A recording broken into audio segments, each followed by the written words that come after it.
আসসালামু আলাইকুম, আশা করি সবাই ভালো আছেন।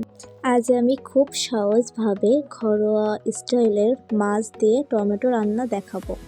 প্রথমে মাছগুলো লবণ হলুদ মাখিয়ে নেব।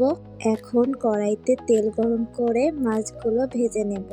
একই তেলে দিলাম কুচি করা পেঁয়াজ এবং রসুন আর কাঁচামরিচ, স্বাদমতো লবণ এবং হলুদ দিয়ে দিলাম।